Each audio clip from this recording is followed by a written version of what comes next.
Hello dear students, कैसे हो बच्चों। स्टूडेंट्स, आज का जो मेरा टॉपिक है वो है इंट्रोडक्शन टू ऑपरेशन थिएटर। यानी कि ये जो हमारा ओटी के कोर्स में आता है, जो डिप्लोमा करता है इन ओटी टेक्नीशियन, और जो बैचलर कोर्स करते हैं बैचलर इन ओटी टेक्नीशियन, उसका ये सिलेबस में आता है। इसमें हम ऑपरेशन थिएटर के बारे में बात करेंगे। ऑपरेशन थिएटर जो है कितने टाइप्स के होते हैं, और उसके बाद में उसमें क्या क्या इक्विपमेंट्स होते हैं, और वहाँ पर क्लीनिंग कैसी होनी चाहिए, वो स्टरलाइजेशन कैसा होना चाहिए, सब उनके बारे में हम यहाँ पे बात करेंगे। सबसे पहले इसमें जो कंटेंट है वो है definition, history, surgeon and assistant के बारे में जो इक्विपमेंट्स होते हैं, operating room equipments, sterilization and decontamination, और हॉस्पिटल लॉन्ड्री, जहाँ पर जो जितने भी क्लोथ्स होते हैं वो सब वहाँ पे लॉन्ड्री किए जाते हैं, उनको एक तरह से क्लीन किया जाता है, और उसके बाद वो स्टरलाइज होते हैं, फिर वो ओटी में यूज़ किए जाते हैं। तो ऑपरेशन थिएटर को हम ऑपरेटिंग रूम के नाम से भी जानते हैं। ये एक वो प्लेस होता है जहाँ पर सर्जरी की जाती है, और पेशेंट को कोई जो एक्सीडेंट वाले पेशेंट होते हैं उनका वहाँ पर ट्रीटमेंट किया जाता है, और जितना जो हमारा ओटी होना चाहिए वो एकदम वहाँ पे स्टरलाइज होना चाहिए, सारे इक्विपमेंट्स, एनवायरनमेंट एकदम सेफ़ होना चाहिए, क्योंकि वहाँ पर जो है पेशेंट ओपन सिस्टम में होता है, इसलिए वो प्लेस स्टाइल होना चाहिए, ताकि जो पेशेंट है उसको किसी भी तरह का कोई इन्फेक्शन ना हो। ये पहले के जो हिस्ट्री के बारे में बताया था कि जो इसकी ओटी की शुरुआत हुई थी, तो उस टाइम जो है इस तरीके की ओटी होती थी, लेकिन अब जो है जो चेंज हो चुका है ओटी, बहुत लेटेस्ट जो है वहाँ पे ओटी में इक्विपमेंट्स होते हैं, और उसको अच्छी तरीके से बनाया जाता है। ये यहाँ पे ड्रेसेस हैं जो सर्जन असिस्टेंट इक्विपमेंट्स होते हैं। इसमें एप्रॉन होता है, जो कि जितने भी वहाँ पर जो इन्फेक्टिव जो एजेंट्स होते हैं, जैसे ब्लड है, यूरिन है, या अदर जो भी वहाँ पे इन्फेक्टेड सब्सटेंस होते हैं, उनसे बचना होता है डॉक्टर को। तो ये जो एप्रॉन जो है ये पहन के रखना पड़ता है। कैप्स होती है, प्रोटेक्टिव कैप बोलते हैं इसको हम। ये हेयर जो होते हैं हमारे, हेयर को हमें जो वहाँ पे डिफरेंट टाइप्स के जो इन्फेक्शन हो सकते हैं पेशेंट से, उनसे वो प्रिवेंट करती है। ये हमारे शू हैं, और शू कवर्स होते हैं, ताकि हमारे शू ऐसे होने चाहिए कि वो पूरे कवर्ड हों, उनके ऊपर जो है वहाँ पे शू कवर लगाए जाते हैं, ताकि जो पेशेंट का कोई इन्फेक्शन है वो हमें ना लगे। और सर्जिकल ग्लव्स होने चाहिए, जो कि हमें कॉन्टामिनेशन से बचाते हैं पेशेंट और डॉक्टर के बीच में जो हो सकता है। यहाँ पे दिखाया हुआ है कैसे हमें इसको वियर करना है, और जो पेशेंट को हम टच करते हैं तो वो हम ग्लव्स पहनने के बाद ही उसको हम देखते हैं। इसके बाद में मास्क होती है, मास्क बहुत ज़रूरी है, जो हमारा लोवरिंग फेस होता है उसको कवर करती है, माउथ को और नोज़ को, क्योंकि मैक्सिमम जो इन्फेक्शंस होते हैं वो नोज़ और माउथ के थ्रू ही होते हैं, इसलिए मास्क पहनना बहुत ही ज़रूरी है। वो भी जो मास्क होना चाहिए क्वालिटी मास्क होना चाहिए, एकदम अच्छे वाला, जो जिस पे कंपनी का नाम लिखा हो, अच्छी ब्रांड का हो। और हम यहाँ पे गॉगल्स यूज़ करते हैं, ताकि हमारी आइज़ हैं वो प्रोटेक्ट हो जाएं, हमारी आइज़ को या कोई भी प्रॉब्लम्स ना हो, उससे बचने के लिए जो है गॉगल भी यूज़ करते हैं ओटी में।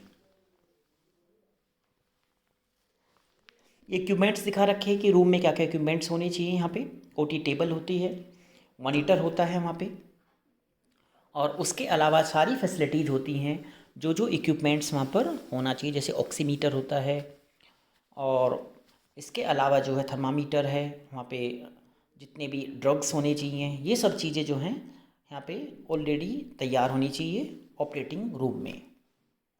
ये टेबल है जो ऑपरेटिंग टेबल, ये पुरानी थी पहले कभी, और ये लेटेस्ट जो ऑपरेटिंग टेबल होती है, जहाँ पर सर्जरी के दौरान जो है पेशेंट यहाँ पे लाई होता है, लेटता है, और उसके बाद जो है फिर उसकी वहाँ पे प्रॉपर तरीके से सर्जरी की जाती है। ये यहाँ पे लाइट्स होती हैं जो इल्यूमिनेशन के द्वारा बनाई गई होती हैं, ऑपरेटिंग लाइट्स अलग टाइप की होती हैं, उसमें बिल्कुल भी शेडो नहीं होनी चाहिए और लाइट एकदम क्लियर होनी चाहिए, क्योंकि वहाँ पे जो हम सर्जरी करेंगे तो उसमें लाइट का एक बहुत इम्पोर्टेंट रोल होता है।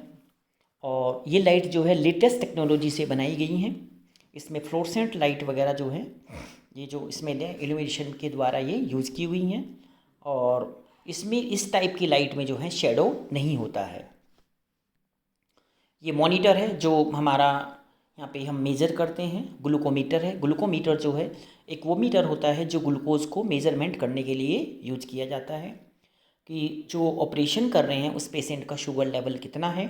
अगर पेशेंट डायबिटिक है तो उससे पहले भी करते हैं और ऑपरेशन के दौरान भी। हमारे पास एक मशीन होना चाहिए वहाँ पे इमरजेंसी के लिए, ताकि हम वहाँ पे उसका ग्लूकोज टेस्ट कर सकें पेशेंट का। ये कार्डियक मॉनिटर है। कार्डियक मॉनिटर में यहाँ पे ईसीजी देखते रहते हैं कंटिन्यूअस, तो इसमें सामने जो दिखता है वहाँ पे ईसीजी चलती रहती है, इलेक्ट्रोकार्डियोग्राम। और ये हमें जो हमारा जो हार्ट होता है उसकी जो वेविंग होती है, जो उसका वहाँ पे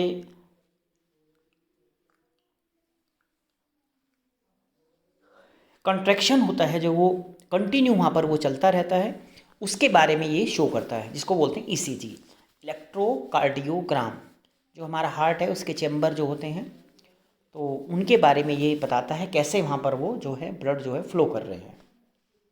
ये पल्स ऑक्सीमीटर होता है, इसमें यहाँ पे पल्स रेट भी चेक करते हैं यहाँ पे। इसके अलावा यहाँ पे जो ऑक्सीजन का जो परसेंटेज है वो ही बताता है कि जो सैचुरेटेड ऑक्सीजन है वो कितनी है। जैसे यहाँ पे 98 इसमें बता रखा है कि सैचुरेटेड ऑक्सीजन है यहाँ पे, और ये जो है इसके साथ में फिंगर के साथ में अटैच होता है।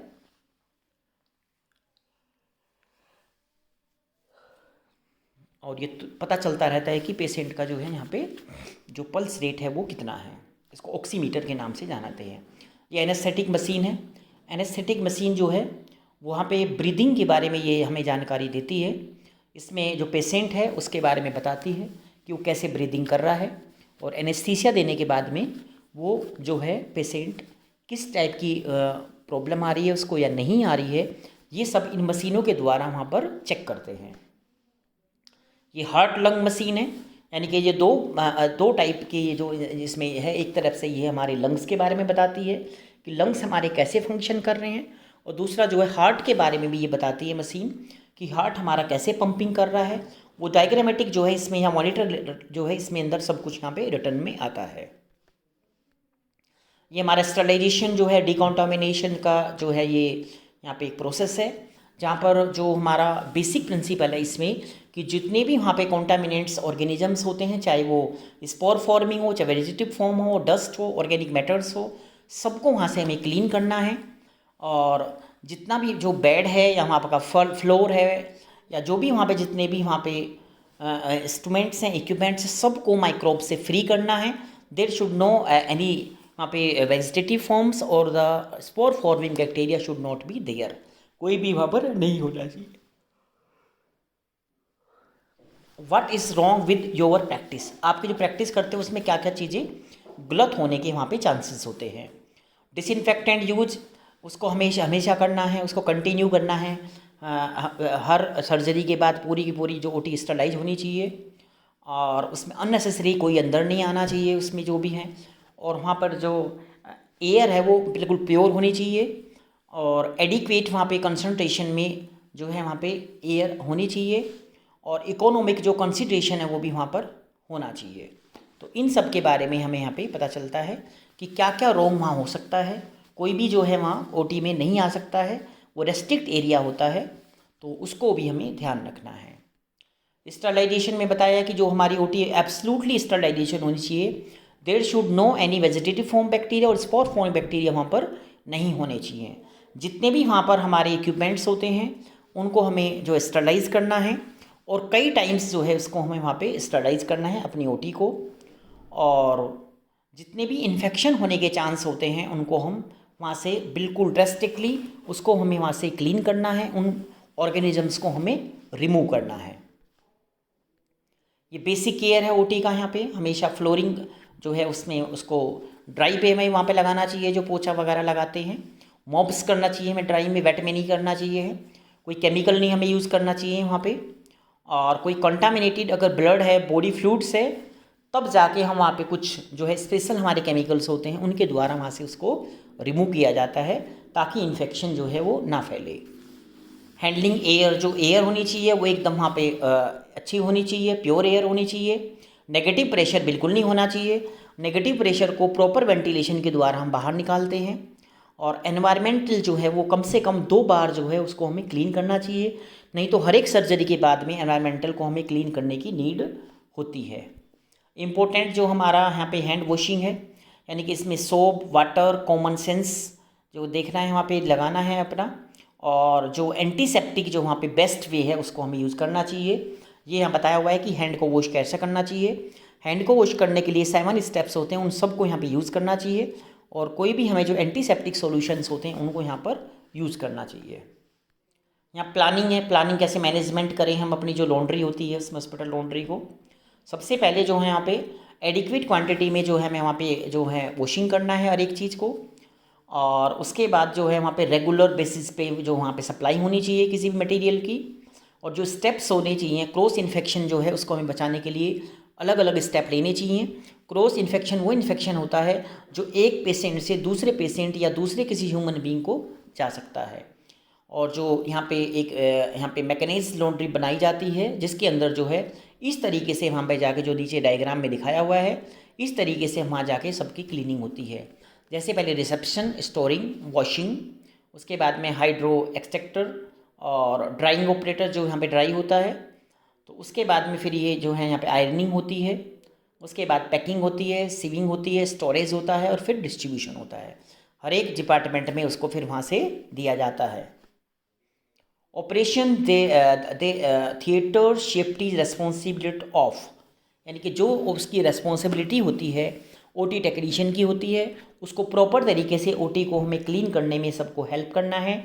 और वहाँ उसमें जितने भी वहाँ पे हमें डिवाइसेस होते हैं उन सबको हमें टाइम टाइम पे वो जो है चेक करना होता है। तो ये यहाँ पे सब जो एक टीम होती है, सर्जन हैं और इसमें आपका जो डॉक्टर है और इसके अलावा नर्सिस हैं और ओटी टेक्नीशियन है, सबकी जो एवरीवन की वहाँ पे रिस्पॉन्सिबिलिटी है कि जो हमारा सर्जरी होनी चाहिए वो एकदम पूरा एसेप्टिक कंडीशन में होनी चाहिए और हमारा ओटी एकदम वहाँ पे स्टरलाइज कंडीशन में होना चाहिए। थैंक यू बच्चों, और आपका ने जो कोऑपरेशन दिया है, आप मेरी वीडियो देख रहे हो, इसके लिए धन्यवाद।